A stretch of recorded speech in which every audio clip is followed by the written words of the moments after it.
Olá, pessoal! Vamos estudar hoje a correção do capítulo 18 com o tema Como a evolução das espécies é explicada pela ciência. Então, atividades finais, exercício número 3. Por que as mutações em células germinativas são mais importantes para a espécie do que aquelas que ocorrem em outras células do corpo?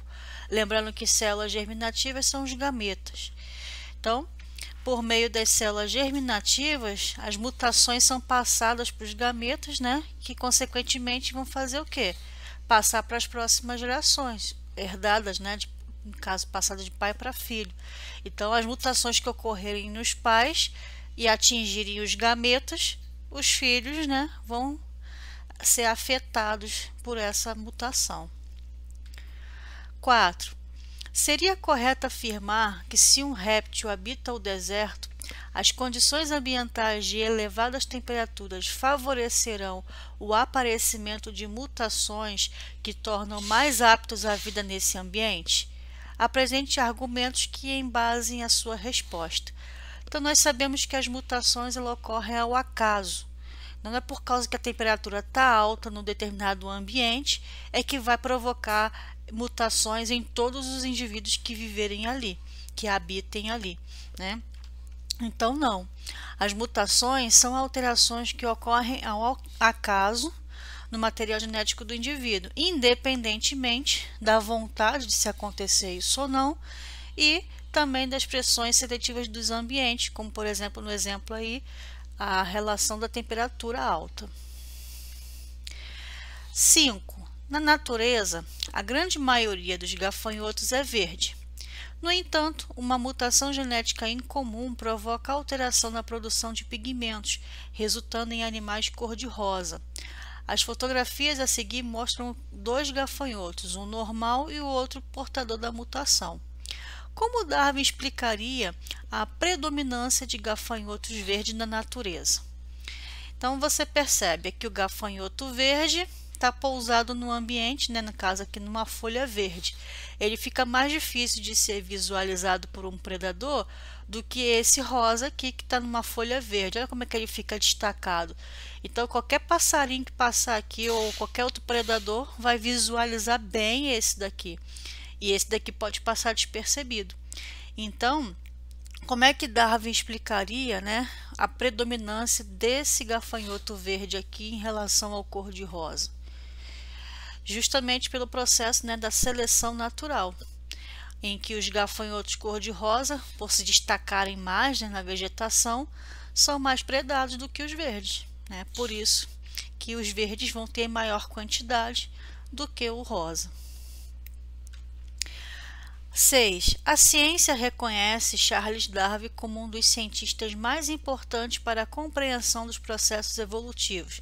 Entretanto, apesar de ter explicado como o processo evolutivo com as suas ideias sobre a seleção natural, Darwin não foi capaz de explicar de maneira efetiva como as mudanças são transmitidas aos seus descendentes.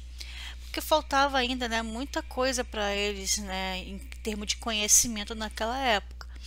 Então, ele sabia que tinha ali uma característica que poderia ser transmitida por descendentes, só que ele não conseguia explicar como. Aí, logo depois das ideias de Darwin, veio uma nova ciência, né, chamada de neodarwinismo ou teoria sintética, que complementou as ideias de Darwin, colocando ali os conceitos de genética, né, e de tecnologia para explicar essas mutações. Identifique as descobertas da teoria recente da evolução que permitiram responder às perguntas de que Darwin não pôde responder. Então, foi necessário, como eu falei, né, compreensão dos mecanismos de célula, de genética, né, também ali relação de ideias de mutação, recombinação gênica, crossing over, hereditariedade, que Darwin não sabia de nada dessas coisas. Mendel é que foi, né, que estudou isso mais à frente e acrescentou nas ideias de Darwin. Então, somando tudo isso, aí sim eles conseguiram montar uma ideia, né, mais completa que chamou de neodarwinismo. 7. Descreva os pensamentos propostos por Lamarck em sua teoria evolutiva e explique por que suas ideias puderam ser refutadas, utilizando-se de um exemplo do nosso dia a dia. Então, lembra do exemplo que eu falei na explicação da matéria, né? Se tem ali um pai e uma mãe que são fortes, né? Malham na academia, eles vão passar essa característica para o seu filho, então o bebê já vai nascer ali todo malhadão, todo cheio de músculo? Não, né? Vai nascer um bebê normal. Então, essa característica, né, das relações hereditárias e também do uso e desuso caiu por terra, ou seja, foi refutado, porque a gente viu que não era verdade, né? Então, as ideias de lamarckistas, né, são a lei do uso e desuso e a herança dos caracteres adquiridos. Então, a lei do uso e desuso prevê que no processo de adaptação ao meio, o uso de determinada parte do corpo faz com que ela se desenvolva e o desuso faz com que ela se atrofie. E isso a gente viu que não é verdade. Lembra do exemplo que eu falei do óculos, né? Eu uso meus olhos o tempo todo, estou lendo, estou escrevendo, estou, né, enxergando tudo. Então deveria ser um órgão que é bem utilizado, bem desenvolvido. Mas não é o que acontece, né? Por que eu preciso usar a lente para enxergar de longe? Eu tenho problema de miopia. Se fosse assim, eu não precisava usar óculos, né? Então, essas ideias de Lamarck não são verdadeiras. Por muito tempo, né, ela foi usada porque as pessoas ainda não tinham muito conhecimento em relação a essas teorias, né? Mas depois que foi estudado, entrou a parte de genética e tal, aí viu que nada disso era verdade. 8. Borboletas inglesas estão migrando para o norte do país para fugir das mudanças climáticas e se adaptando a novos habitats para sobreviver, segundo cientistas das universidades de Bristol e Sheffield. As borboletas da espécie Aricia agestis eram endêmicas da região sul da Grã-Bretanha, mas começaram a ser vistas na parte mais ao norte da ilha, em regiões da Escócia. A pesquisa buscou entender o papel da evolução nessa migração. Segundo os pesquisadores, outras espécies animais estão migrando para o norte, mas provavelmente muitas não conseguirão se adaptar à nova moradia. Então, ao mencionar que muitas borboletas não conseguirão se adaptar à nova moradia, a reportagem nos remete a qual teoria evolutiva? E justifique a sua resposta. Então, é a teoria de Darwin, né? Porque quando não ocorre a adaptação de uma espécie no determinado local, ela sofre seleção natural. Então, só as fortes, né? Só os mais fortes é que se adaptam, que sobrevivem. Qual foi a grande contribuição de Mendel para a construção de uma nova teoria da evolução? Nomeie e explique a teoria evolutiva elaborada a partir da união dos conceitos propostos com base no estudo de Darwin e Mendel. Então, Mendel realizou experimentos com as ervilhas e descobriu as leis básicas da hereditariedade, características que são passadas de pai para filho. Descobriu também que como ocorria essa transmissão, né, de características entre as gerações, através ali, né, dos gametas, dos genes, aqueles que são dominantes, que são recessivos. Então ele já sabia de tudo isso. Então Mendel ainda abriu as portas para os avanços da genética, né, da ocorrência ali das mutações e das recombinações gênicas. Então, com isso, algumas das lacunas do processo evolutivo que Darwin, né, estabeleceu e que não ficou muito bem claro, agora com o trabalho de Mendel ficou esclarecido. E foi criada então a síntese da teoria da evolução, sendo conhecida como teoria sintética ou neodarwinismo. 10. Leia a matéria abaixo e responda às perguntas a seguir. Por que é revolucionária a descoberta de fósseis de primatas com pernas humanas, entre aspas, né? Uma antiga incógnita sobre o bipedismo. Bipedismo é a capacidade de andar em pé, né? Então, com as duas pernas, né, os dois membros posteriores, ficar em pé e conseguir andar. Ganhou resposta nos fósseis de um símio que viveu há 11.600 milhões de anos.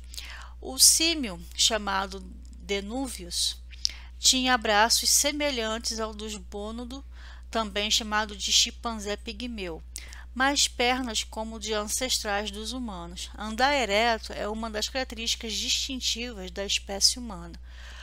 Os danúvios podiam se pendurar nas árvores, mas seus membros posteriores, que seriam as pernas, se mantinham retos e podem ter sido usados para caminhar. Considerando o surgimento do bipetismo nos ancestrais do ser humano, explique se foi a necessidade de caminhar sobre os dois membros que os tornou bípedes.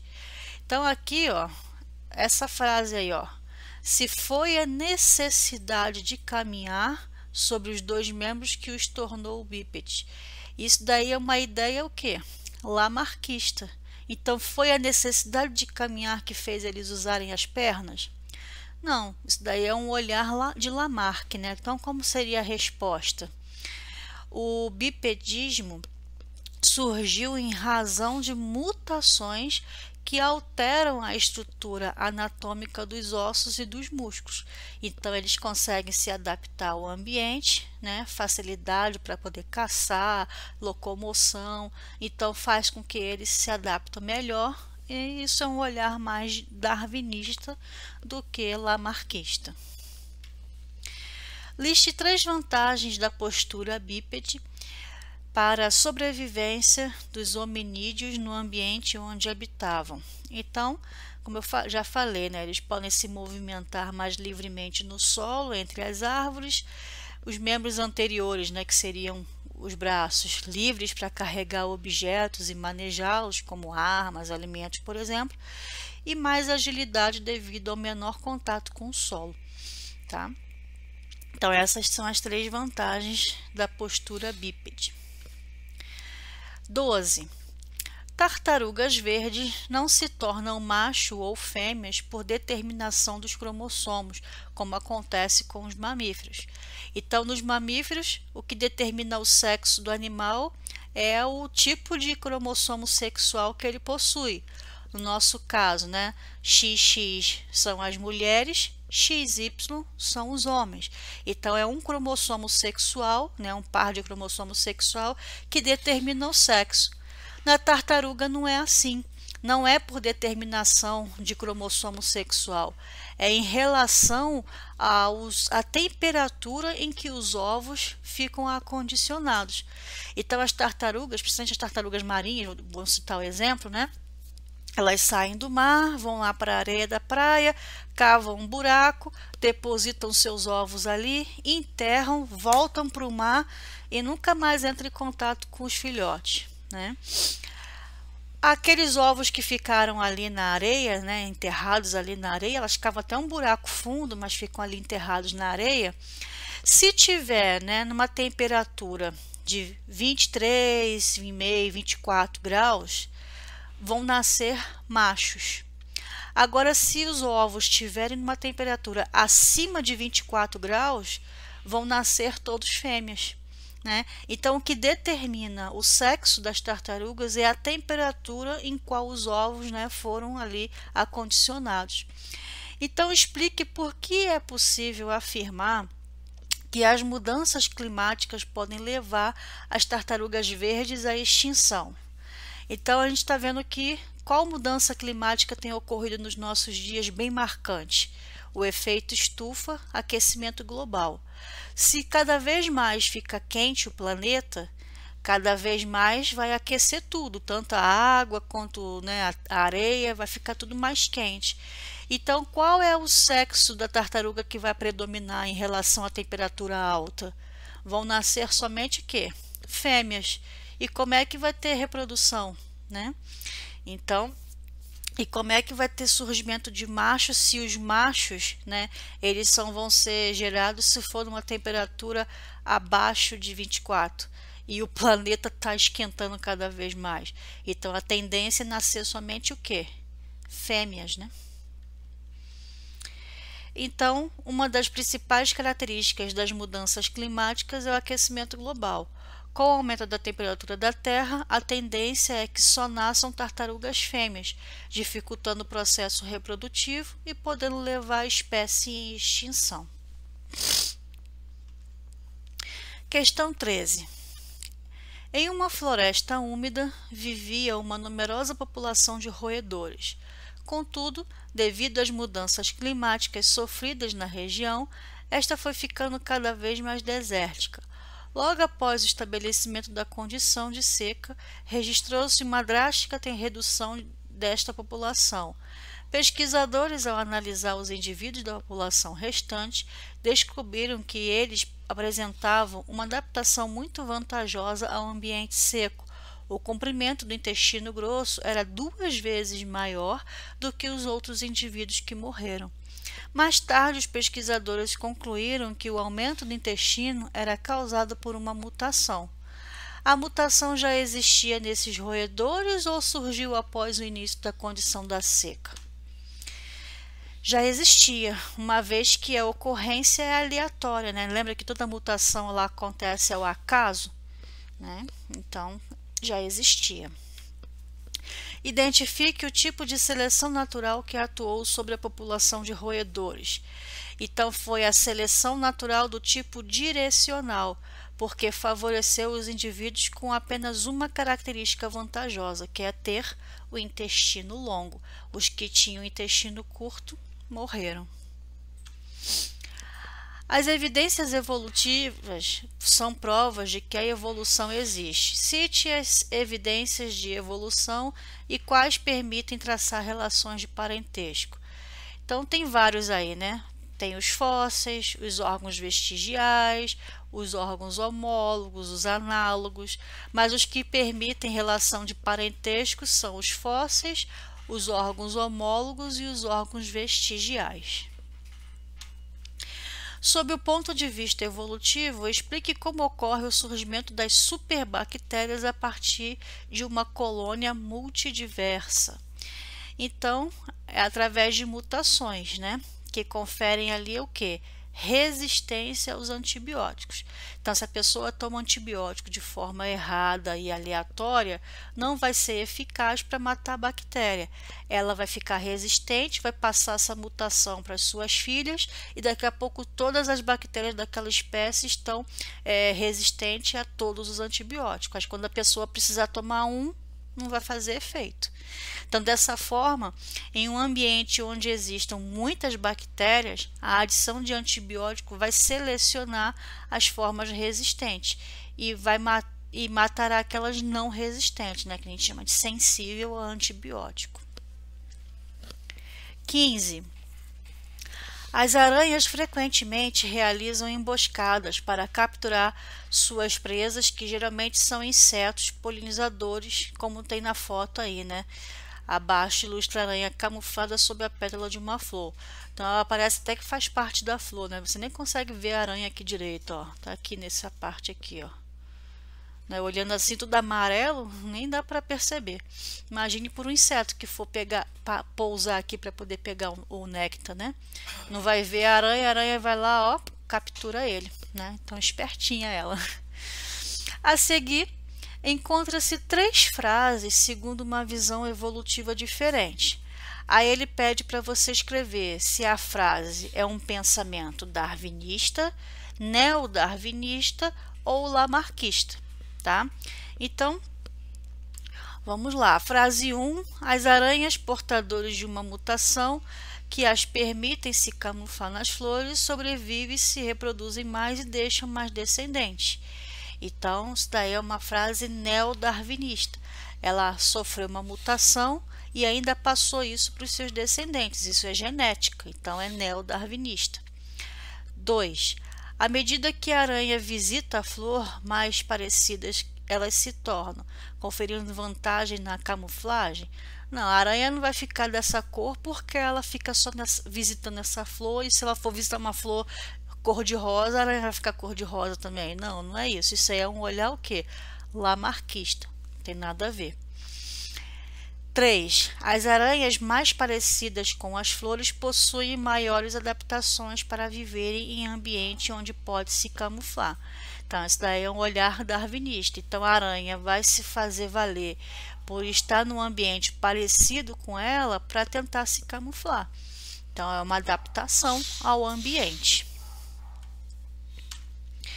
Questão 17. Apresente uma semelhança e uma diferença entre a teoria darwinista clássica e o neodarwinismo.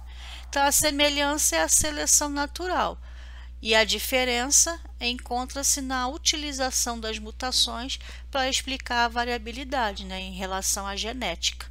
Então, a semelhança é que as duas usam a seleção natural. E a diferença é que o neodarwinismo vai entrar os conceitos de genética, mutações, para explicar ali a variedade de indivíduos, né? 18. Os tubarões e os golfinhos são inimigos naturais, apesar de possuírem um formato de corpo hidrodinâmico que facilita o nado, eles não são aparentados. Claro, o tubarão é um peixe, né? Um tipo de peixe, no caso, cartilaginoso, e o golfinho é um mamífero, não é peixe. Considerando a semelhança entre esses animais, explique o que gerou essa semelhança corporal em grupos não aparentados. Então, esses animais passaram pelas mesmas pressões seletivas, compartilhando o mesmo ambiente, né? Os dois vivem na água. Dessa forma, a seleção natural atuou selecionando as características vantajosas nos dois grupos, né? Capacidade ali de nadar, principalmente. A nadadeira desses animais é considerada um caso de homologia ou de analogia? Justifique sua resposta, nomeando o tipo de evolução relacionada à formação das nadadeiras desses dois grupos. Então, é uma analogia, pois não possuem um ancestral comum e as nadadeiras apresentam a mesma função, que no caso é o quê? Nadar, né?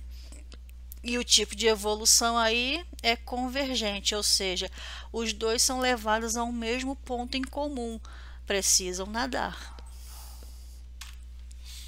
19. As populações de um caramujo, que podem se reproduzir tanto de um modo assexuado quanto sexuado, são frequentemente parasitadas por uma espécie de verme. No início de um estudo de longo prazo, verificou-se que entre os caramujos parasitados foram selecionados aqueles que se reproduziam sexuadamente. Observou-se que, ao longo do tempo, novas populações de caramujo livres dos parasitas podem voltar a se reproduzir de modo assexuado por algumas gerações. Explique por que a reprodução sexuada foi inicialmente selecionada nos caramujos e ainda por que a volta da reprodução assexuada pode ser vantajosa para esses moluscos. Então, a reprodução sexuada aumenta a variabilidade genética da população, né, dos caramujos parasitados pelo verme. Por quê? Porque tem a mistura de material genético dos gametas. Então, vem lá gameta masculino e feminino, mistura ali material genético. Então, por isso que a variabilidade genética, né, ocorre. Dessa forma, a população apresenta maior possibilidade de sobreviver quanto parasitada pelos vermes. Já a reprodução assexuada produz cópias genéticas idênticas, mas permite o aumento mais rápido da população de caramujo. Então, eles vão se reproduzir mais rápido, mas são todos eles cópias idênticas, né? São do mesmo material genético. 20.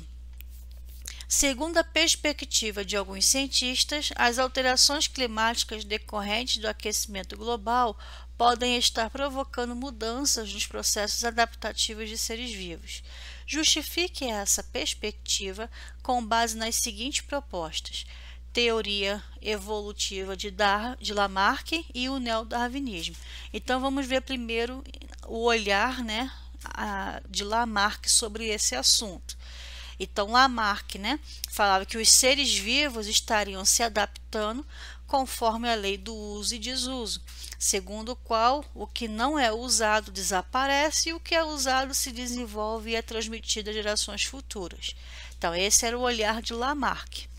E no caso neodarwinismo, as mutações ocorridas ao acaso nos genes dos seres vivos, permitindo ali melhor adaptação às mudanças ambientais, seriam naturalmente selecionadas. Então, aquela ideia, né, de Darwin da seleção natural se manteve, mas acrescentou o olhar da genética, porque ela é transmitida aos seus descendentes, né? Então, por isso, neodarwinismo. Então, é um novo olhar em relação à seleção natural de Darwin.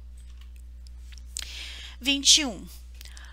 O gráfico a seguir mostra a variação ao longo do tempo na frequência de dois fenótipos. Fenótipo é aquela manifestação, né, que você consegue observar no indivíduo, relativos à forma do bico de uma espécie de ave. Os pesquisadores notaram uma relação dessa variação fenotípica com uma alteração na disponibilidade de diferentes tipos de organismos predados por essas aves e atribuíram a variação observada à seleção natural. Então aí tem o gráfico, né? Esse que está mais cor de cinza aqui é o ave de bico largo e esse aqui de cor preta é a ave de bico fino. E aqui a frequência dos indivíduos, né? A quantidade em relação ao tempo. Explique como a variação em populações de presas pode causar as mutações nas frequências dos fenótipos mostradas no gráfico. Então, você vê que aqui o indivíduo com bico largo aumentou, depois foi caindo ao longo do tempo. E o contrário aconteceu com o indivíduo de bico fino. Era menor no início, mas depois começou a aumentar. Por que será? Então, aí a explicação. O aumento populacional das aves de bico fino, que é essa aqui, né, do gráfico preto que aumentou aqui, é resultante de sua capacidade de capturar as presas que lhes servem de alimento. A diminuição das aves de bico largo deve-se provavelmente à escassez de suas presas usuais ou incapacidade de sua captura. Então, essas de bico fino tinham mais alimento, por isso que elas conseguiram sobreviver mais, né? Reproduzir, etc. Já as de bico largo não tinha tanta comida assim, ou eles tinham dificuldade em caçar, né, capturar alimento por causa do tipo de bico que eles possuem. É uma hipótese, tá? E letra B, como o darwinismo explica o mecanismo de adaptação como parte do processo evolutivo? Então, segundo Darwin, a adaptação é o resultado da seleção natural, de características favoráveis em determinado ambiente. É onde o mais forte, né, sobrevive. 22. O Homo sapiens deve ter surgido há cerca de 200 mil anos. Sua capacidade intelectual, porém, parece ter evoluído pouco durante 130 mil anos. Há 70 mil anos, conforme propõem alguns pesquisadores, uma catástrofe natural teria provocado grandes alterações climáticas responsáveis pela quase extinção da espécie. Registros fósseis de cerca de 50 mil anos sugerem um crescimento do intelecto dos descendentes dos indivíduos que sobreviveram, manifestada por interesse artístico, grande criatividade e capacidade de comunicação, que são características do homem moderno. Possui-se supor assim que o clima adverso teria favorecido o desenvolvimento da capacidade intelectual do Homo sapiens. Indique o mecanismo evolutivo descrito e explique sua atuação. Então, foi a seleção natural, né, que Darwin sempre falou. A probabilidade de sobrevivência às novas condições climáticas no período posterior à catástrofe seria maior entre alguns indivíduos que, devido às mutações ocorridas, apresentavam uma capacidade intelectual mais adequada ao enfrentamento de tais condições. E agora o quadrinho relembrando, né, com um quadro mental com um resumo de tudo aquilo que foi visto no capítulo. Então, nós temos aqui as principais teorias evolucionistas. A de Lamarck, que falava ali, né, das modificações de estruturas corporais criando novas características, como a lei do uso e desuso, e a herança dos caracteres adquiridos. Só que essa daqui a gente sabe que foram refutadas. Temos as teorias evolucionistas também de Darwin, né, onde os indivíduos portadores das características favoráveis sobrevivem e conseguem se reproduzir, uma vez que seriam selecionados pelo ambiente.